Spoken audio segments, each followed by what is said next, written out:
बलियापुर में इंस्पेक्टर टोंडे बहुत प्रसिद्ध पुलिस वाला था। उसे सब लोग बहुत अच्छी तरह से जानते थे। इसलिए नहीं कि वो बहुत बहादुर और ईमानदार था, बल्कि इसलिए क्योंकि वो बहुत बेईमान और घमंडी था।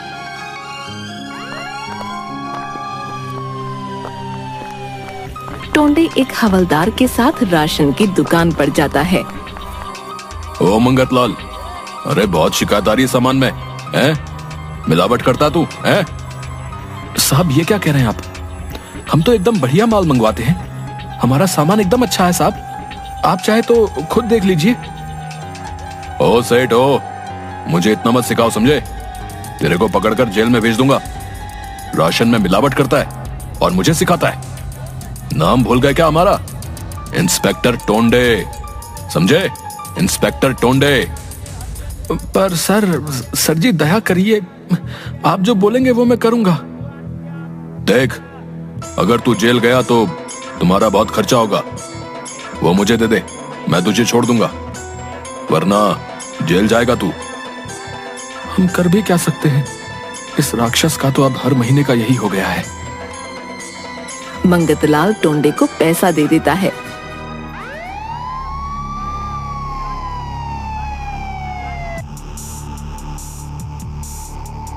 अरे साहब, डर नहीं लगता? किसी ने कंप्लेंट कर दी तो? झंझोड़ कर। अरे झंझोड़ सिंह, तुमको पहले ही डिपार्टमेंट ने झंझोड़ रखा है। चुपचाप साथ रहो और मजे लो, समझे? मुझसे बहस कर रहा था। नहीं जानता कि पुलिस वाले से पंगा नहीं लेना चाहिए। मेरे पास इतनी पावर है कि किसी को भी आसानी से सबक सिखा सकता हूँ। क्या बात है साहब, आप तो बड़े निडर हैं। मुझे भी सिखाइए ना, कैसे लोगों से पैसे वसूलते हैं। मुझे अपना चेला बना लीजिए, झंझोड़ कर। तू अभी नया नया पुलिस में भर्ती हुआ है ना, मेरे साथ रहते रहते सब सीख जाएगा तू।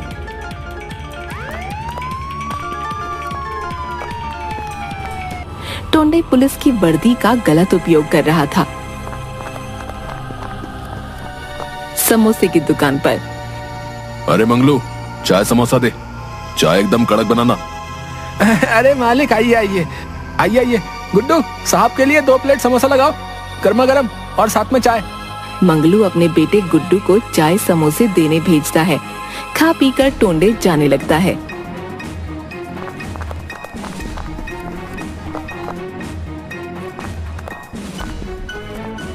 साहब, आप पैसा देना भूल गए। क्या बोला? मुझसे पैसा लेगा तू, हैं? पैसा चाहिए तुझे?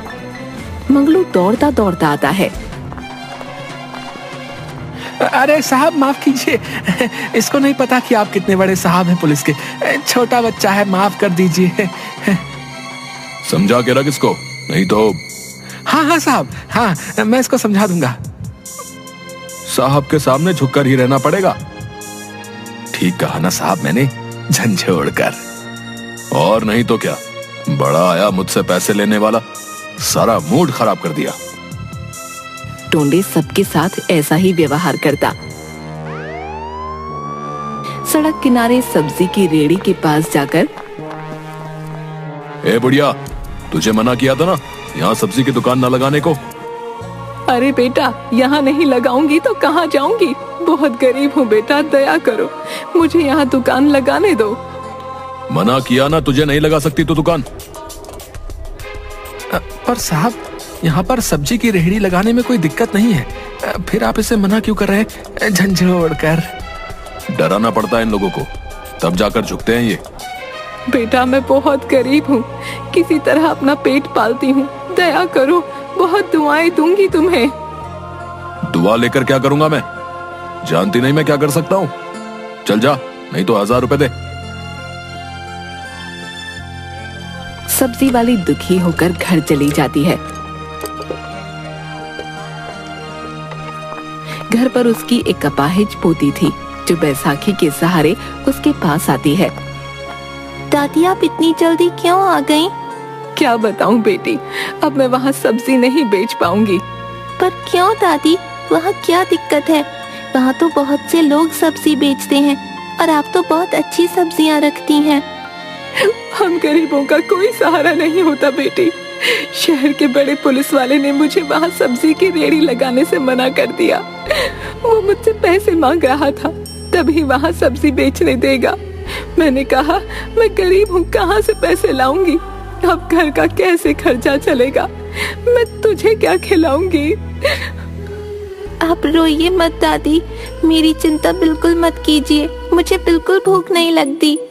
चलिए दादी, हम पुलिस अंकल को बोलते हैं, वो हमारी बात जरूर मान जाएंगे। नहीं मेरी बच्ची, वो नहीं मानेगा। मुझे माफ करना, मैं तेरा ख्याल नहीं रख पा रही। दोनों दुखी होकर रह जाती हैं।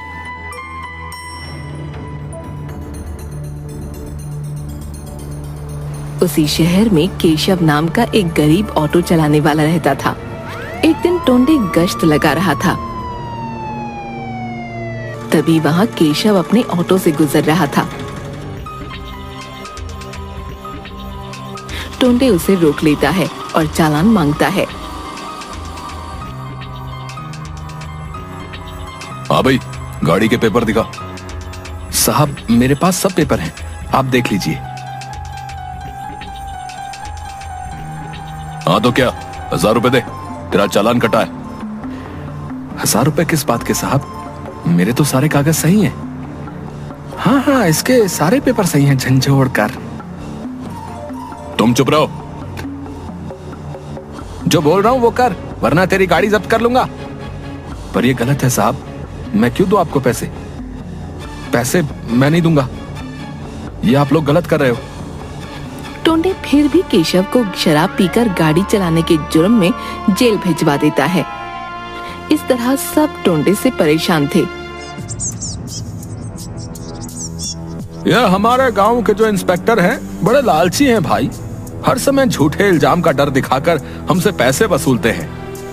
हाँ भैया सही कह रहे हो, हम तो बड़े परेशान हो गए, काम धंधा करना भी मुश्किल सा हो गया है। अब क्या करें भैया, इनकी बात तो माननी ही पड़ेगी, वरना पता नहीं ये क्या कर दे। अब देखो भैया कैसे हमें उससे राहत मिलती है, हर बुराई का कभी ना कभी तो अंत होता ही है।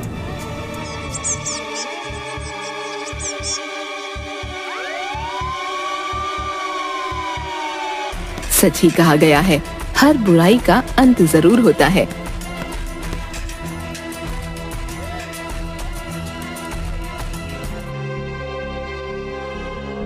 रिश्वत के पैसों से टोंडे ने एक कार खरीदी और अपनी पत्नी और बेटी को लेकर उसमें घूमने जा रहा था। अरे मालती, सुनती हो? देखो बाहर क्या लाया हूँ आज। अरे वाह, नई कार! क्या जी आपको बोनस मिला है क्या? अरे मेरी लाडो, इंस्पेक्टर टोंडे अगर चाहे तो हर रोज बोनस ले सकता है। तुम आम खाओ, गुठलियां क्यों गिन रही हो?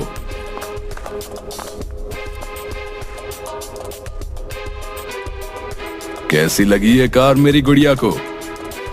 बहुत अच्छी है पापा, मुझे जू ले चलिए और आइसक्रीम भी खिलाइएगा पापा।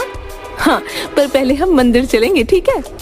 ठीक है मम्मी, पर आइसक्रीम जरूर खिलाना। तू मेरी गुड़िया जो बोलेगी वही होगा। टोंडे मस्ती में कार चला रहा था।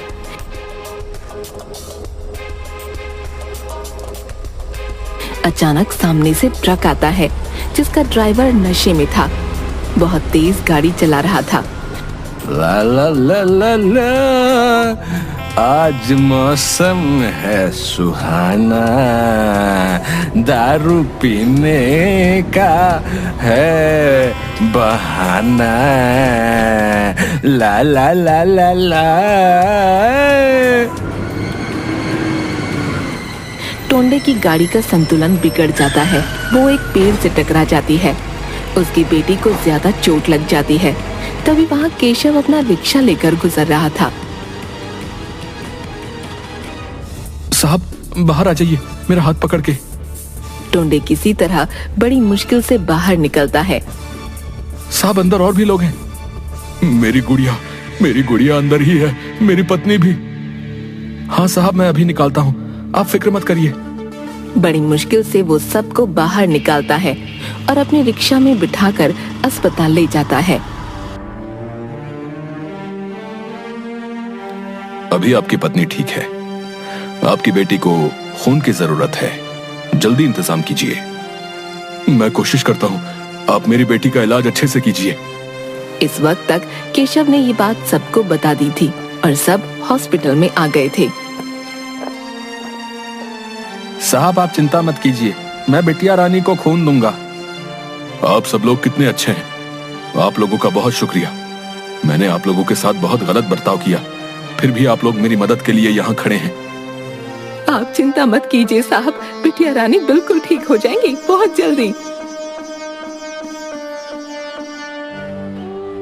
माँ, आपको तो मैंने बहुत दुख दिया है, फिर भी आप मुझे दुआ दे रही हैं। आप सब लोग मुझे माफ कर दीजिए। आप लोगों ने मेरी आंखें खोल दी।